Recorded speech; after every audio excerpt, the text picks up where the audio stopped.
Hello, and welcome to our Dollars and Donuts continuing series featuring a Medicaid overview. My name is Eric Richardson, and I staff the Health and Human Services Appropriations Subcommittee, including Medicaid issues. I will run through a high-level overview of Medicaid, which is an issue that will likely be discussed in earnest over the next few years. Medicaid, also known as medical assistance, is a joint federal and state program created under the Federal Social Security Act. It is an entitlement program, meaning anyone who applies that meets federal and state eligibility criteria must be served. Medicaid must be available statewide to all clients, no matter where they live. It is managed by the Centers for Medicare and Medicaid Services on the federal level and by the Department of Health and Human Services on the state level. Medicare and Medicaid are sometimes confused. Medicare is administered and funded at the federal level, while Medicaid is administered at the state level and is funded through state and federal appropriations. Medicare beneficiaries are mostly people aged 65 and older and people under 65 with certain disabilities, while Medicaid focuses on mostly low-income adults, pregnant women, children, and some disabled and elderly folks. Medicare coverage is consistent nationally given federal administration and is a primary payer when a beneficiary is eligible for both Medicare and Medicaid. Medicare coverage varies by state and is the payer of last resort. You'll hear the acronym FMAP frequently in relation to Medicaid. FMAP is the Federal Medical Assistance Percentage, which is the percentage of federal payment of Medicaid expenditures to state payment of Medicaid expenditures. There's a complex formula used to determine how much the state pays for Medicaid, which is based on the per capita income in Iowa compared to the United States per capita income. The formula considers total annual personal income in the state in a federal fiscal year and divides that number by the total population in the state. We are currently in federal fiscal year 2024. In federal fiscal year 2025, set to begin September 30th, 2024, the highest state FMAP rate is Mississippi at 76.90%, which means that the federal government pays for 76.90% of all Medicaid expenditures in a fiscal year, while Mississippi needs to pay 23.10% of all expenditures. The lowest FMAP rates are at 50%, the lowest allowed by law and shared by 10 states in FY25. Iowa's federal fiscal year 2025 FMAP rate is 63.25. This is a 0.88% decrease from fiscal year 2024 FMAP rate. As you can see in the graph, Iowa's FMAP rate was relatively stable from 1992 until about 2010, when it began dropping. After 2016, the rate began rising. This means that relative to other states, Iowa's per capita income measure was growing slower compared to other states. Fiscal year 2025 will be the first time since 2016 that the rate fell. This FMAP rate does not include any enhanced FMAP associated with the federal public health emergency, which ended on April 1st. During the PHE, Iowa received a temporary 6.2% increase in the FMAP rate, which was scaled down slowly throughout the rest of the calendar year 2023 after the PHE ended. To be eligible for Medicaid, you must be categorically eligible unless you are participating in the Iowa Health and Wellness Program, or IHOP, which is the Medicaid expansion under the Affordable Care Act. This means that to be eligible, one must fall into a specific category, such as a child, pregnant woman, family with a dependent child, an elderly person, a blind person, or a disabled person. You must provide citizenship and provide identification. This chart illustrates eligibility for potential Medicaid beneficiaries. In calendar year 2024, the federal poverty level, or FPL, for a family of four is $31,200. For various beneficiaries and programs, the FPL percentage allowance is listed. The greatest allowances for Medicaid enrollment are for children under age 1 and pregnant women. Note that the Children's Health Insurance Program in Iowa, known as Hawkeye, has a greater FPL allowance compared to the regular Medicaid program and is highlighted in the chart. Here are the calendar year 2024 federal poverty level limits as percentages of the FPL to illustrate the ranges based on percentage and family size. As of November 2023, there were 446,058 individuals enrolled in the Medicaid program in Iowa. This includes 256,000 children, 78,000 adults, 33,000 elderly, and 79,000 disabled. This slide illustrates the two-year trend of Medicaid enrollment. The orange line in the middle represents total enrollment, with the bars representing the different categories of the beneficiaries. As you can see, enrollment moved upwards until May 2023. During the PHE, the state was not allowed to disenroll anybody from Medicaid in exchange for the enhanced FMAP. Starting in May 2023, Iowa began disenrolling anybody who does not meet income eligibility moving forward, which is why the total enrollment line slopes downward. This graph comes from the HHS and illustrates Medicaid's share of the healthcare market in Iowa. Medicaid covers 1 in 2 childbirths, 1 in 2 children, 1 in 5 adults, 1 in 10 elderly, 1 in 4 individuals with disabilities, and 1 in 2 nursing home residents. This slide details the changeover in Medicaid from a fee-for-service model to a managed care model. Prior to April 1st, 2016, Iowa Medicaid operated under mainly a fee-for-service model. In a fee-for-service model, providers are paid for each service they provide, such as an office visit, blood test, or surgery. Iowa Medicaid previously handled over 23 million claims per year and contracted with over 38,000 providers. Starting in 2016, coverage of 94% of Medicaid clients was transferred to the management of 2 managed care organizations, or MCOs, currently WellPoint in Iowa, formerly AmeriGroup, and Iowa Total Care. Molina Healthcare of Iowa is the 3rd MCO as of July 1st, 2023. MCOs are insurance companies that have goals of managing costs and utilization and improving quality.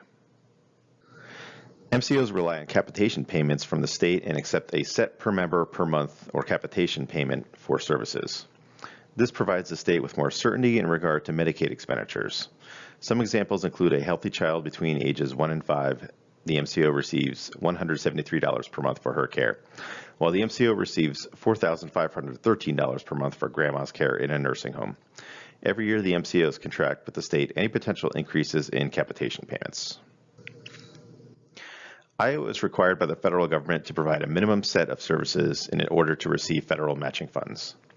These services include inpatient and outpatient hospital services, physician services, medical and surgical dental services, nursing home care, home health care, family planning services, laboratory and x-ray services, early periodic screen, diagnosis and treatment services, and other services. Iowa has also given flexibility to provide additional services to clients. Some of the optional services available include intermediate care facilities, pharmacy benefits, home and community-based services, waivers, mental health and substance abuse services, rehabilitation services, hospice, medical supplies, dentists, case management, ambulance, and other services. I'll talk about the HCBS waiver program because it is a large part of Iowa Medicaid. Iowa has 7 different HCBS waivers, which are available to clients who otherwise would require care in an institution but can remain in their home.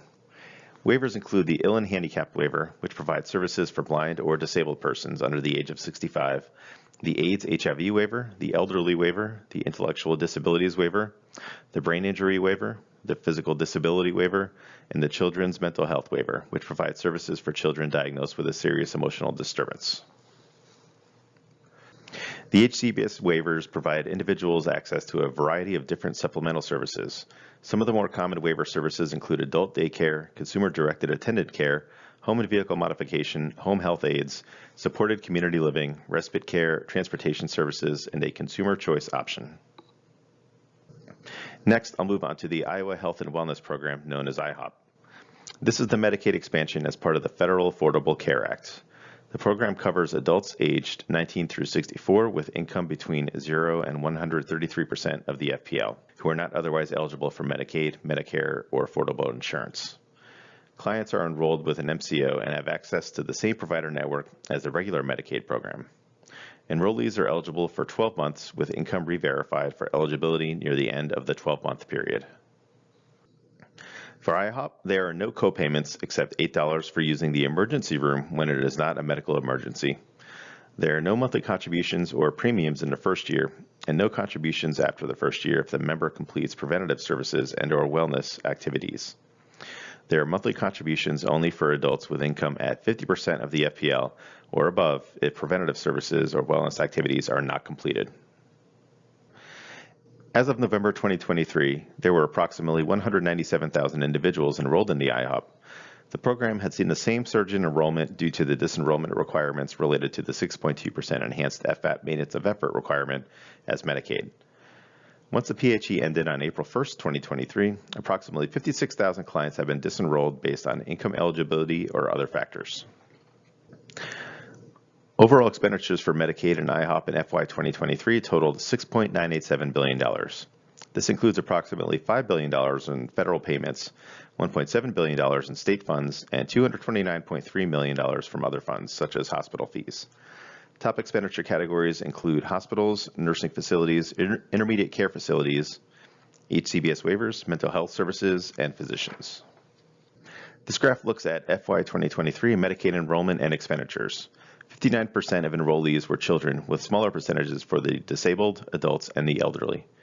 On the expenditure side, nearly half were due to the disabled, with smaller percentages for children, the elderly, and adults. Interestingly, while the disabled and elderly account for only 21.9% of enrollees, they accounted for 63.1% of expenditures in FY 2023. So what drives Medicaid costs? First is enrollment, which grew extensively during the pandemic before disenrollment began in May 2023. Then comes utilization in services and trends in the healthcare system. Another factor is changes in federal law, including changes in the FMAP rate and Medicare Part D payments. Specifically, with Medicare Part D, if Medicare does not cover some drugs, benefits are reduced, or the cost of Medicare Part D increases, this has serious spillover effect on Medicaid. There is also a Medicaid supplement for those low-income seniors unable to afford Medicare premiums. Any changes in state law also affect Medicaid, including new services, eligibility changes, and provider rate reimbursement changes. What are the legislature's responsibilities? The legislature is allowed to set provider rates, and every year provider rates are set in the Health and Human Services Appropriations Bill. During the 2023 session, that was Senate File 561. And beginning around page 54 of that bill, there are numerous clauses outlining provider rates for FY 2024, most of which were status quo from FY 2023. The legislature also decides the amount, scope, and duration of optional services, sets rules, regulations, and processes not governed by the federal government, such as prior authorization for services or additional provider audits. The legislature may also change eligibility, premiums, or enrollment fees, or impose more restrictive eligibility procedures except when prohibited by federal law. Lastly, I'll discuss the state Medicaid forecast. LSA, HHS, and the Department of Management meet quarterly to discuss estimated Medicaid expenditures and agree on an estimated need or surplus for current and future fiscal years. We met on December 19th and agreed to the following. For FY 2024, the group estimate was that Medicaid will have a surplus of $247.4 million. And in FY 2025, the group estimate was that Medicaid will have a surplus of $110.8 million. Note that the FY 2025 estimate does not include any capitation payment increases to the MCOs. LSA publishes a summary of the forecast meeting, which you can find at the link in the presentation. LSA also publishes various articles and reports on Medicaid, which can also be found here in the presentation, and my contact information can be found below in slide 27. Thank you for listening.